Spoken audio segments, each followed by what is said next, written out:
lawmakers are considering a bill that would send more one-time relief payments to millions of people. This would be a huge boost to many people.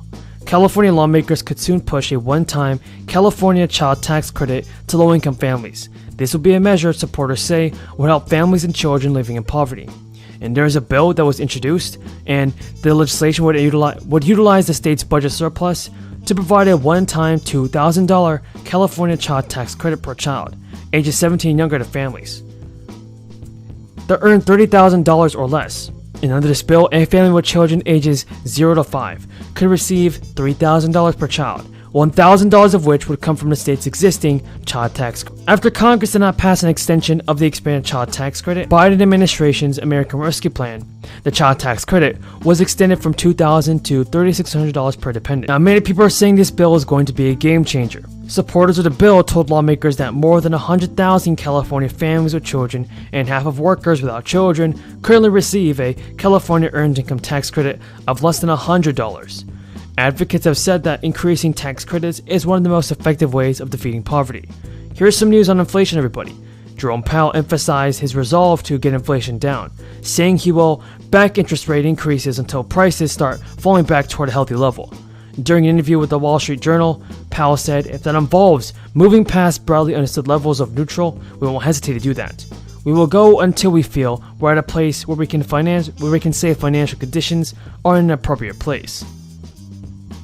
Earlier this month, the Fed raised benchmark borrowing rates by half a percentage point, the second increase of 2022, as inflation runs a 40-year high. Powell said following that increase that similar 50 basis points moves were likely to come at ensuing meetings, so long as economic conditions remain similar to where they are now. Powell repeated his commitments to getting inflation closer to the Fed's 2% target and cautioned that it might not be easy.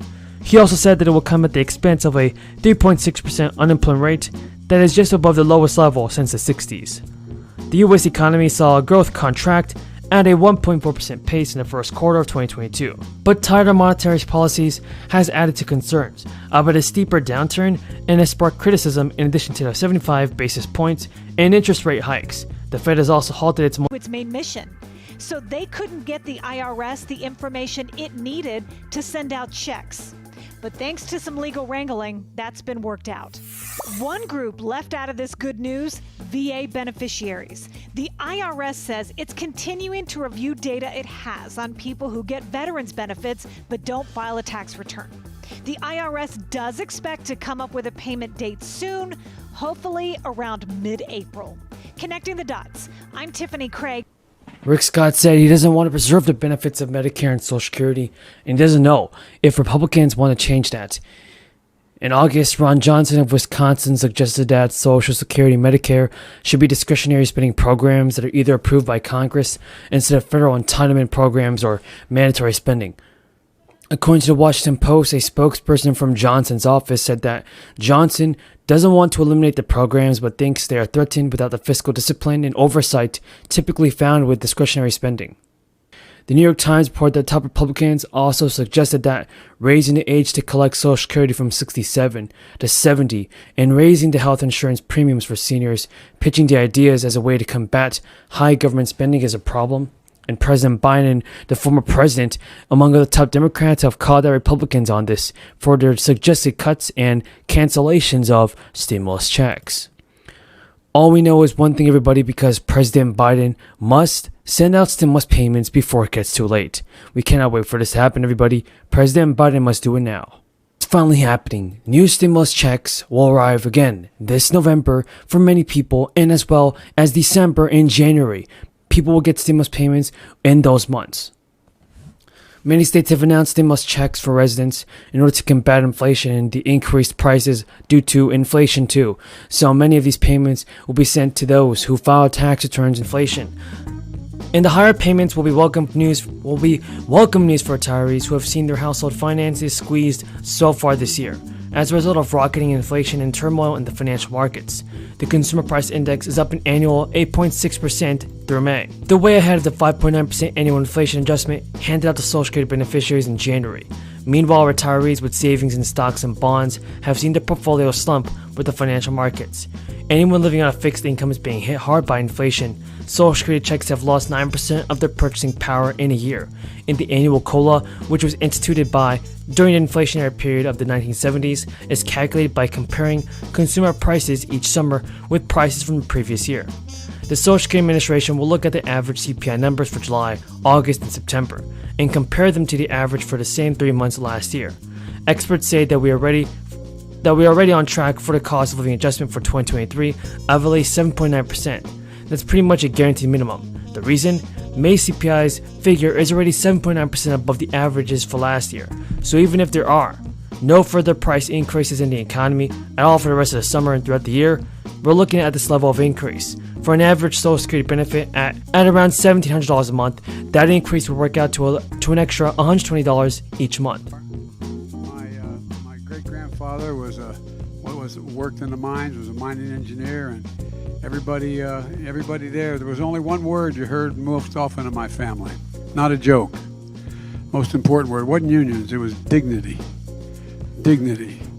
Everyone's entitled to be treated with dignity. My dad, then we moved to a little town. When Cole died, we moved to a town called Claymont, Delaware, just across the line from Pennsylvania, where the Delaware River bends. And used to have over 6,000 steel workers. We're steel. It's all gone now, all of it gone. Used to be a company town, literally.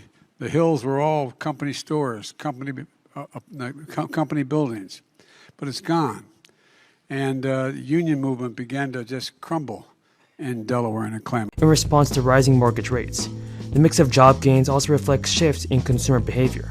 For much of the past 2 years, Americans spent on homes and furnishings and other goods, boosting employment at warehouses and transportation companies. Many Democrats, are upset at Republicans for not agreeing to plan for President Biden's new spending plan. Now, there is actually still billions of dollars in relief right now. The Senate Minority Leader Mitch McConnell is facing widespread criticism for his reassertion that the so-called labor shortage in the United States is the result of stimulus checks. During a recent event, McConnell said that direct aid, stimulus money, was sent to American taxpayers over the past 2 years, and that has been holding people back from working. Now, Elizabeth Warren condemned McConnell's statement on Twitter. Mitch McConnell is blaming Americans for not wanting to work, she said. It's absurdly out of touch, and more workers have jobs now than pre-crisis. And investing in affordable childcare will help parents return to work, but Republicans refuse to support actual solutions. That came from Elizabeth Warren. Now, though the stimulus checks and expanded child tax credit did help decrease financial hardship and poverty immediately after they were sent out, the effects of the aid only lasted so long.